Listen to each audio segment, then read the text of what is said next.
Assalamualaikum warahmatullahi wabarakatuh.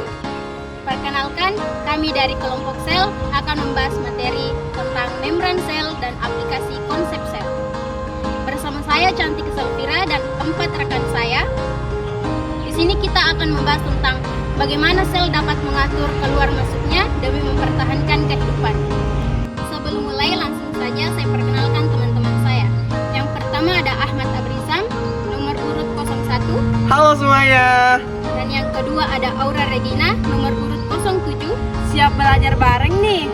Dan yang ketiga ada Alfia, nomor urut 03. Hai.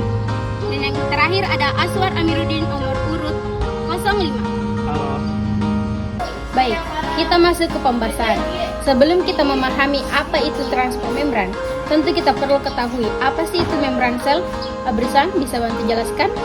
Tentu, membran sel adalah struktur tipis yang menyelimuti sel, yang berfungsi sebagai pembatas dan mengatur keluar masuknya zat. Nah, artinya di sini bahwasanya hanya zat-zat tertentu saja yang boleh keluar ataupun masuk. Tunggu dulu, aku mau tanya. Kok bisa membran sel memilih zat? Kan sel itu benda mikroskopis. Itu maksudnya bagaimana ya? Pertanyaan yang bagus. Nah, teman-teman, membran sel tersusun dari fosfolipid bilayer dengan protein. Nah, protein inilah yang bertugas seperti penjaga gerbang. Ada protein kanal, protein pembawa, dan pompa ion yang bertugas untuk membantu transport zat.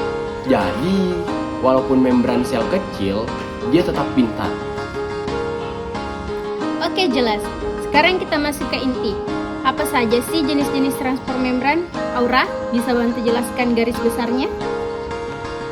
Nah, transport membran itu terbagi menjadi dua. Ada transport pasif dan transport aktif. Transport untuk mengingatnya lebih mudah, transport pasif itu tidak membutuhkan energi dan transport aktif itu membutuhkan energi ATP. Transport pasif itu ada difusi, osmosis, dan difusi terbantu. Dan transport aktif itu ada pompa ion, endositosis, dan eksositosis. Oke, tadi Aura sudah memberikan gambaran umum tentang jenis-jenis transport membran. Kita mulai dari awal, yaitu transport pasif. Transport pasif adalah perpindahan zat melalui membran sel tanpa menggunakan energi. Abrisam, bisa bantu jelaskan contohnya? Tentu saja. Jadi, jenis pertama dari transport pasif adalah difusi. Difusi adalah ketika molekul berpindah dari konsentrasi tinggi menuju ke konsentrasi yang rendah.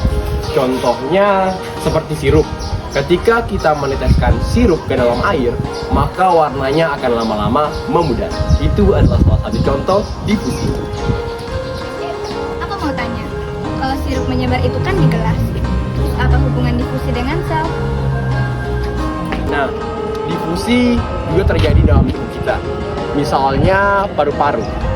Saat kita bernapas, oksigen berdifusi dari alveolus ke dalam darah. Oksigen memiliki konsentrasi yang tinggi di dalam alveolus daripada di dalam darah. Begitupun sebaliknya. Jadi intinya difusi itu perpindahan zat dari banyak ke sedikit sampai bersifat setara ya?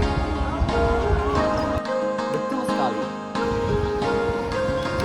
Oke, berikutnya transport pasif yang kedua, yaitu osmosis. Aura, bisa bantu jelaskan dengan contoh?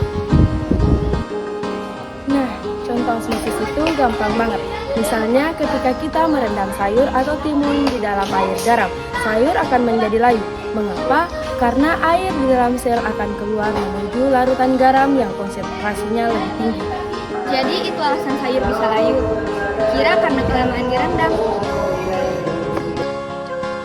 Nah, tentu itu adalah proses osmosis. Proses ini disebabkan karena tumbuhan kekurangan air dan akarnya ataupun tumbuhannya akan layu. Hal ini disebabkan karena sel kehilangan tekanan turgor. Baik, sekarang bagian ketiga dari transport pasif, yaitu difusi terbantu. Abrisam, bisa jelaskan secara singkat? Jadi, difusi terbantu adalah suatu proses perpindahan zat dengan bantuan protein kanal ataupun protein pembawa pada membran sel. Prosesnya tetap dan tidak menggunakan energi. Contohnya glukosa yang masuk ke dalam sel dengan bantuan protein pembawa untuk diubah menjadi energi. Nah, tadi kita sudah membahas tentang transfer pasif. Sekarang kita akan membahas tentang transfer aktif.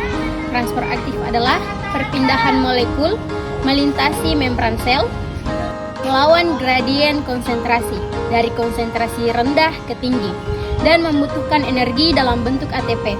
Untuk menjelaskan lebih lanjut, silahkan Abrisam. Tentu, contoh paling umum dari transfer aktif adalah pompa ion natrium kalium. Mekanisme kerjanya adalah dengan memompa 3 ion natrium keluar dari sel dan 2 ion kalium masuk ke dalam sel dengan menggunakan energi ATP.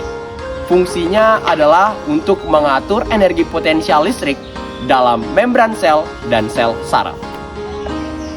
Tapi kenapa tubuh harus repot-repot pakai energi hanya untuk memindahkan ion? Karena banyak proses, tubuh sangat bergantung terhadap keseimbangan ion. Misalnya pada impuls saraf. Tanpa adanya pompa ion natrium kalium, sinyal saraf tidak dapat berfungsi, tubuh tidak dapat bergerak, dan otot tidak dapat merespon. Berarti kalau transfer aktif berhenti, tubuh bisa lumpuh dong. Benar, kalau sel kehilangan energi, transfer aktif dapat berhenti, keseimbangan ion terganggu, dan sel bisa mati. Selain pompa ion, dalam transfer aktif itu ada juga yang namanya endositosis dan eksositosis. Ini kita akan bahas pada bagian berikutnya. Nah, pada materi kali ini kita akan membahas tentang endositosis dan eksositosis. Ini juga termasuk transfer aktif karena memerlukan energi. Tetapi, prosesnya berbeda jika dibandingkan dengan pompa ion. Aura, bisa bantu jelaskan dulu apa itu endositosis? Bisa. Endositosis adalah proses masuknya zat ke dalam sel dengan cara memanfaatkan membran sel. Jadi, membran sel membungkus zat dari luar sehingga membentuk vesikel yang masuk ke dalam sel. Jadi, ini biasanya digunakan untuk memasukkan molekul besar seperti bakteri dan protein. Tunggu, maksudnya sel itu bisa menelan sesuatu? Nah, betul sekali. Endositosis adalah proses memakan ataupun meminum cairan pada sel. Endositosis terbagi menjadi 2. Yang pertama, fagositosis. Fagositosis adalah proses memakan partikel ataupun bakteri. Lalu yang kedua, panositosis adalah proses meminum cairan atau molekul terlarut. Misalnya, sel darah putih memakan bakteri untuk melawan infeksi. Itu adalah proses endositosis. Nah, kalau endositosis memasukkan zat ke dalam sel, kebalikannya adalah eksositosis. Abrisam, lanjutkan. Nah, eksositosis adalah proses pengeluaran zat dari dalam sel keluar sel menggunakan vesikel. Jadi, vesikel berada di dalam sel dan akan menuju ke dalam membran sel, lalu bergabung dan mengeluarkan isinya keluar. Proses ini sangat penting. Misalnya pada pelepasan hormon oleh sel kelenjar dan pengeluaran neurotransmitter pada sinapsis saraf. Berarti sebenarnya sel itu aktif banget ya? Nggak cuma diam terus. Jadi, dari pembahasan kita dapat kita simpulkan bahwa membran sel berperan penting dalam mengatur keluar masuknya zat agar keseimbangan sel tetap terjaga. Membran sel bersifat selektif permeabel, artinya hanya zat tertentu yang dapat melewati membran. Pada proses transportnya terbagi menjadi 2. Yang pertama, transport pasif, yaitu transport yang tidak memerlukan energi. Pada transport pasif meliputi difusi, osmosis, dan difusi terbantu. Difusi adalah proses perpindahan zat dari konsentrasi tinggi ke konsentrasi rendah, sedangkan osmosis adalah perpindahan zat dari konsentrasi rendah ke konsentrasi tinggi melalui membran semipermeabel. Dan yang terakhir adalah difusi terbantu, yaitu proses perpindahan zat melalui protein pembantu yang disebut dengan kanal.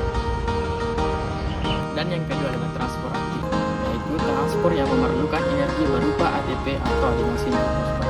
Transport aktif meliputi pompa ion natrium kalium yang berfungsi untuk menjaga keseimbangan dalam sel. Yang kedua, endositosis, yaitu proses memasukkan zat ke dalam sel. Dan yang terakhir, eksositosis, yaitu proses mengeluarkan zat dari dalam sel. Nah, kesimpulannya, tanpa mekanisme transfer membran ini, sel tidak dapat bertahan hidup. Mengapa? Karena sel tidak mampu mengatur zat yang masuk maupun zat yang keluar. Itulah mengapa transfer membran menjadi kunci utama dalam menjaga kehidupan sel.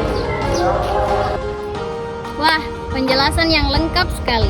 Terima kasih untuk para anggota kelompok sel, Ahmad Abrisam, Aura Regina, Alfia, Aswara Mirudin, dan dengan saya sendiri, Cantika Selvira.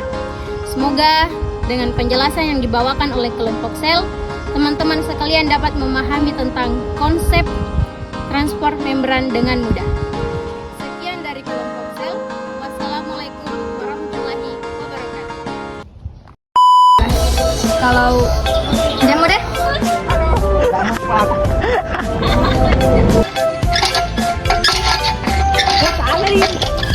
Jaga ion dalam sel. Endositosis, proses memasukkan zat dari luar. Sitosis adalah proses masuknya zat ke dalam sel dengan cara memanfaatkan membran sel. Jadi, membran sel membungkus zat dari luar sehingga membentuk partikel yang masuk ke dalam sel. Ada difusi, osmosis, dan difusi terbantu. Dan transport aktif itu ada pompa ion, endositosis, dan ekositosis.